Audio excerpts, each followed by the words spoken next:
most people will say that they're procrastinators. If you ask university students, most of the time, anywhere from around 80% will say they do procrastinate at some level. But I always have to be very careful about defining it. Procrastination truly is a definition where you replace a high-value activity, something important, something that is very important to you, that's got a lot of value, and you replace it with something of low value, like Netflix, like playing on your phone, Facebooking, things that are low value. Now, that is a very important distinction, because a lot of times when you start to talk with people who are quite successful in life, what we find is they're doing something called, in the literature, active procrastination. And it's kind of like, I really don't want to work on this important thing, so I'll substitute another important thing. So it's kind of like, I'm not going to work on that important book chapter that the proofs are due back to the publisher. I'll work on the syllabus, which is due on Tuesday. That's not real procrastination. That's called being busy. Okay? And unless you're actually doing something that is kind of like, I should be working on these page proofs for the publisher, and it's like, but I have to read the entire Lord of the Rings trilogy before I do that, then, not that I know anything about that, that would be a true procrastination. Now, that doesn't mean that active procrastinators don't worry, but they're very successful at managing this very busy lifestyle. So they'll fit in, but I don't think that's what we're talking about when we talk about students at risk at university. And when we're dealing with procrastination, it's actually detracting from some of the goals we have. So once we got that definition, I took a look at the literature. And I hate to say this, but I deal with my own academic skills center, and they're lovely people. They are so committed, and they do a bunch of things. So they treat students who come for help and need help with procrastination issues. The first thing they do is they say, get a big calendar. Have you heard this? You get a big calendar and you plot out all of your deadline dates, right? Have you heard this? But then you add, you put a couple of days sooner, you actually put the due date sooner, like a week sooner or 2 days sooner. And so you have this big at-a-glance calendar, and if you just get the right calendar, okay, you won't procrastinate anymore. How many of you have gone, I used to go to Staples and I was like, this year I shall buy the planner. I shall buy the amazing planner and it will fix all my, and I'm like so hopeful. It's like, this one, can't have this one. It has whole block day. I need my day broken into half hour. But at the same time, I need to see the whole month. Because if it's on Monday and the calendar, have you ever done that? It's kind of like you turn the page and it's like, so not a good thing. So I need to have it. So essentially I end up with the day planner that is the year to glance with half-hour increments, but color-coded. Yeah, tabs. Have you done the tabs? Okay. This is the time management approach. Essentially, that's saying to people, the reason why you procrastinate is you're too stupid to figure out how the calendar works. Yeah, you just don't know. If you only knew that on Mondays from 6 to 8, you should be doing your readings for psychology, and from 8 until 10, that's when you would do, philosophy. Well, then that is your whole problem. You just needed to schedule. Well, unfortunately, how many of you have found this to be an effective way to deal with your own procrastination? Because this is what happens to me. It's kind of like, it's 6 o'clock.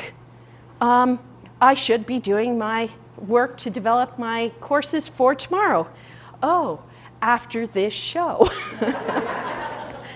You know what I really want to do? I want to go and I want to sort my socks. My socks are not appropriately sorted. So I'll go do other things. And time management doesn't work. Time management treatments don't work. Even if you get students to show up, when you actually work with this, it doesn't deal with, most students just blow through the calendar. The next thing we see is in the literature, we'll see people researching this as an impulsivity issue. I get a little nervous because like, oh, you have impulsivity issues. And the thing is, this is very specific. When we're talking about university students, we're not talking about students who have issues with impulsivity. If they did, they'd have more widespread problems. It is a very specific problem. So they're not, going off and doing drugs and drinking and, getting into impulsive purchases. They don't do stuff like that. They're very specifically avoiding this particular thing. Otherwise, the vast majority of students are pretty self-controlled, if you want to say that. They're pretty controlled individuals. Perfectionism. How many of you have heard about the perfectionist hypothesis with procrastination? That is, you procrastinate because you're worried about doing a good job, so you put it off because you don't think you can do a good enough job. I believed it. Yeah. Well, the problem is that in some research studies, perfectionists are more likely to procrastinate, but in another group of studies, they're less likely. So perfectionism as a characteristic is a little bit flawed. And again, all of these studies are coming at this as you have some sort of characteristic that is causing the issue here. So either you're too dumb to do the calendar, or you have some sort of internal personality trait or characteristic that is hampering your success. And I thought, of course, here is, whenever I hear that, and especially as a researcher, when I've got groups of studies that find a positive effect, like perfectionism increases in some conditions and it decreases in other studies, I start to get a little suspicious that it's not perfectionism, it's something else. And so that's where reframing. So I have to tell you how I came to do this research. Every year, Academic Skills gets me to talk to students about procrastination, possibly because I struggle with a little bit of procrastination as a student myself, and I do have some techniques that work. But at the time, I hadn't really thought about why those techniques work. So anyways, I was speaking, and it was a small room like this at the library, and there was a front row, and this very, very, very sweet and organized, she had all the papers out. She came to the workshop, one of the 4 people who ever show up to these things. She sat right in front of me. And as I said, one of the things that you need to understand is that when you try to deal with these techniques or use behaviorism, so have you heard this, where if you do your reading, you get a chocolate bar for yourself, and if you don't, you take something away. You don't get your chocolate bar, or you're not allowed to do something you enjoy. Have you heard about this behaviorist technique? I just would eat the chocolate in a weak moment and then feel awful the next week. So I explained to the group, these techniques, we know they don't work. And unfortunately, one of the most fundamental challenges, the number one issue affecting students is procrastination. And I said, and it's not because you're not working hard, and it's not because you don't care. And all of a sudden, this girl in the front row, very stoically, started to weep. And I'm not talking about a little tear I'm talking about streaming down her face. She didn't move.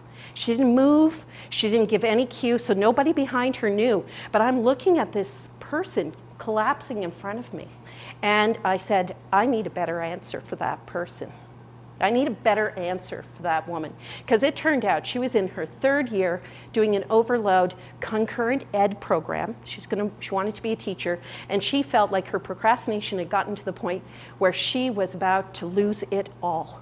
Scholarships, she was going to lose she was embarrassed because she really, really wanted to be a teacher, and she was feeling like a total failure. And that's not okay with me. So I said, okay, we've got to do a study. We're going to reframe freaking procrastination. So let's see, we got to give people more hope. So this is a very famous curve in psychology. We've known it for, I checked, it's 100 years. Yerkes Dobson, it's called a law. because it's so profound and so fundamental that we know that this is the way humans behave, and it relates to self-reg. And if you look here on this axis, we see performance. So this is performance, and higher levels of performance, higher on the graph. Now, Yerkes-Dobson, what they don't tell you in the directly, but if you read the studies, they're talking about cognitive performance. They're talking about blue brain performance. On this axis, they're talking about stress or arousal. Now, what you see is that when you are at very low levels of arousal, you are not particularly you're not particularly performing well. We know that, and we're going to talk about that a little bit. Then you increase, with tension, you increase your performance until you get to an optimal level. But after that point, extra tension actually knocks you out. You get overwhelmed and you shut down. That's the red brain creeping in. So in self-reg terms, this is really important. When you're at this end of the tension level, your body's saying, relax, restore. Do those things that give you maintenance. On this end, it's like, shit, survive, ah! You're overwhelmed. And of course, you go into red brain. The blue brain shuts down. The Goldilocks zone in the middle is really that calm, alert, and ready to learn. When blue brain is ready to go. It's not needed for rest and restoration. It's not needed to survive. Focus, and you can problem solve. All right, for students, we want them mainly to be in that calm, alert, and ready to learn. Now we know that's not realistic. We need moments of rest and restoration, and we have to be prepared for those times when we need to use our adrenaline and we need to go into red brain. But we want to have that ability to move forward. We know that school and the things that I want my students to do are going to be in that blue brain zone. That means that when I think about procrastinators, there may be two different groups. Two very different groups. This group is the one that professors think they're dealing with. The ones who are too relaxed. I'll do it tomorrow. You know what I'd rather do? I'd rather go hang with my friends. I'm not feeling worried. I'm not feeling tense. I'd rather do other things. And that is what professors think they're worrying or they're dealing with. On the other hand, this is what a lot of students may be going through. Oh shoot, I'm overwhelmed. I'm too stressed. I can't focus. I can't think.